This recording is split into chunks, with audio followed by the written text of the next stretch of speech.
una vez entendemos mejor de dónde vienen los estados y cómo han ido cediendo terreno aparente, aunque siguen teniendo el control del poder por detrás, dentro de cómo están confeccionados los estados hoy en día, da la sensación, y sobre todo en países como España, donde parece que el poder está tan concentrado, que realmente los gobernantes no son las personas que más poder tienen, poder fáctico, ¿no? Dentro del...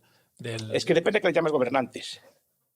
A ver, si gobernantes entienden los gobernantes democráticos, lo que llamamos nosotros los políticos, esto es alcaldes, diputados, etc. Esos son parte del Estado y muchas veces una parte sustancial del Estado, pero no son todo el Estado. Claro. Hay muchas, pero cuidado, estos actores que dices tú que gobiernan también son parte del Estado. Solo que nosotros el Estado no lo debemos medir solo con lo que son la parte política del Estado, la parte electoral del Estado, que dependiendo del sitio puede ser más o menos relevante, pero no es la única, ¿no? Porque existen otras fuerzas dentro del Estado que contrapesan o incluso a veces derrotan al propio aparato político. Pero cuidado, no están fuera del Estado. Son dentro del Estado. Por lo menos en mi análisis están dentro del Estado. El Estado, aparte de, digamos, de los actores políticos, diputados, el jefe de la oposición, que también forma parte del Estado. Cuidado. O sea, los líderes políticos no son... O sea, aunque solo estamos en contra, no estáis en contra. Estáis en contra de este gobierno, de esta parte del gobierno, pero no estáis fuera del poder. Claro.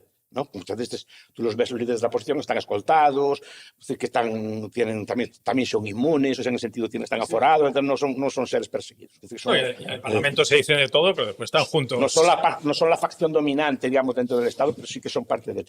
Pero después hay actores, por ejemplo, como los actores burocráticos, que le llamo yo. Actores burocráticos, por ejemplo, los altos, y no los altos cargos, por ejemplo, del ejército, los altos cargos de la policía, por ejemplo, los altos cargos de la judicatura, esos son altos, o algunas veces algunos cargos técnicos, son altos cargos, y dependiendo de la política, a veces, por ejemplo, las élites de la medicina, por ejemplo, que pueden decretar pandemia, por ejemplo, o sea, pero altos cargos del aparato, eso también son Estado. Claro. No son electos, pero son Estado. Bueno, o servicios de inteligencia, también, que también fueron un papel... Los jefes, ¿no? Claro, las policías políticas, esos están todos los Estados, y más o menos permanente. Y a veces chocan con el poder electo. Cuando chocan así se llama golpe de Estado. Golpe de Estado, cuando hablamos técnicamente de un golpe de Estado, es una parte del Estado contra otra parte del Estado. Por ejemplo, dices, golpe de Estado de Franco. ¿Franco qué era? ¿Era un señor que pasaba por la calle, que vendía caramelos? No, era un alto general que se enfrenta a otra parte del Estado. ¿Vale? A veces vemos en algunos países que los jueces se enfrentan al poder político. Lo vimos en ¿cómo se llama? En Brasil y en otros países, y a veces derrotan al poder político simplemente con un decreto, que lo acusan de corrupto, lo acusan así y lo echan. Que no sé si es verdad. ¿Qué ha pasado en Rumanía? No sé. Pasó en Rumanía que efectivamente el juez se carga unas elecciones, porque no le gusta el resultado. Vale, pero que ahí tenemos que los jueces, también los altos jueces, también pueden ser un actor político. A veces hablan de lawfare en España, ¿no? Eso. A ver, no sé si la hay o no. Eso ya es otro debate, sin este caso concreto. Pero que pueden hacerlas, estoy seguro que sí que pueden hacerlas, porque se hace en otros países del mundo. Y eso no es algo nuevo. La primera vez que Trump hizo un decreto hace 4 años, cuando la primera vez que ganó, ya era un juez federal, ya le tumbó su ley.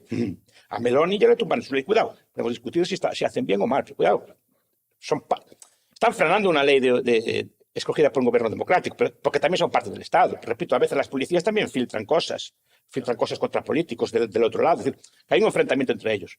Después está el aparato económico.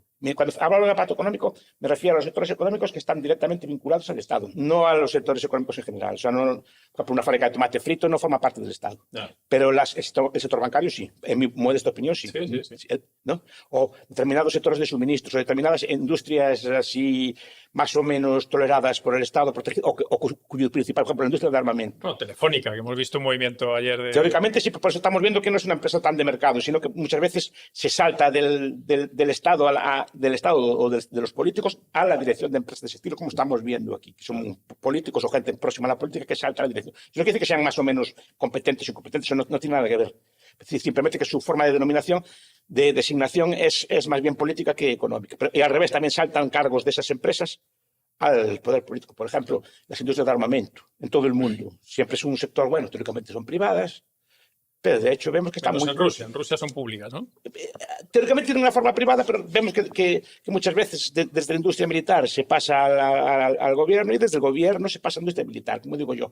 Las puertas giratorias, dice la gente, si las puertas giratorias, yo nunca vi a una puerta giratoria yendo, yo que sé, a una fábrica de calzoncillos o una fábrica de zapatos. Siempre las puertas giratorias van siempre a los mismos sitios, eléctricas, empresas reguladas o banca, es decir, empresas o sectores energéticos verdes que normalmente están, digamos, subvencionados por el Estado. No van, repito, a fábricas normales y corrientes de acero, de hierro, de cosas por el estilo, sino que van a empresas que tienen un vínculo con el poder. Claro. Por eso yo los incorporo al Estado. Mis análisis no los veo fuera del Estado, los veo dentro del Estado. De hecho, por ejemplo, yo digo siempre que la banca moderna sin el Estado, tal cual están funcionando hoy, no podría funcionar. Estarían todos en quiebra. Con el sistema actual de banca, sí. Claro. No con una banca de otro estilo. Claro. O sea, la banca actual tiene unos privilegios que no tiene ningún tipo de empresa. Claro. Y entonces, si tiene esos privilegios, es porque está, digamos, aliada y hace funciones necesarias, pero también hace funciones que son necesarias para el gobierno. Por ejemplo, le financia la deuda, o sea, opera como correa de transmisión de su política monetaria. O sea, es una herramienta más. Y eso no quita que no haga funciones que son imprescindibles, como el crédito, pues, hacer pagos, cosas por el estilo, que son absolutamente necesarias, pero algunas funciones que hace son derivadas del poder político, y el poder político las protege, a cambio, si tienen problemas, las rescata. Con la cosa esa de la garantía de depósitos, tiene una excusa para salvarlas. Pero forman parte del poder político. Y muchas empresas de estas de infraestructuras o así, aun siendo privadas en su gestión, yo digo que son como la escuela concertada, hace funciones públicas de forma privada. Porque una escuela concertada más o menos enseña lo mismo que una pública, pero la propiedad de la escuela es privada, pero sin ese financiamiento público difícilmente financiaría. Pero por eso hace lo que el gobierno muchas veces le indica. Y después está el cuarto aparato, que yo le llamaría aparato de hegemonía, para que se vea que uso conceptos gramscianos.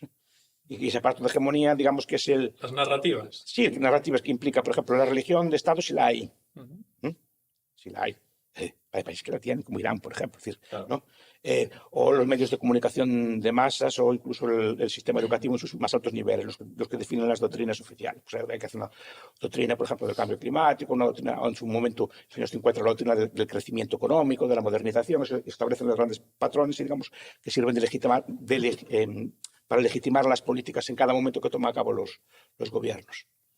Todos los estados tienen los 4 grupos. En cada estado gobierna uno de los 4 grupos. Solo uno, bueno. Digamos que se impone, no solo uno. Se impone uno. Se impone, por eso hay sitios donde el poder político, el electoral es el dominante. Pues que hay sitios que, por ejemplo, gobiernan la parte de hegemonía. Por eso estoy diciendo de Irán. Irán manda el factor religioso. Y los demás sectores están subordinados a él. Hay países en el mundo que gobiernan los militares. Y no bastantes. De hecho, y después lo que hablan algunos de las plutocracias.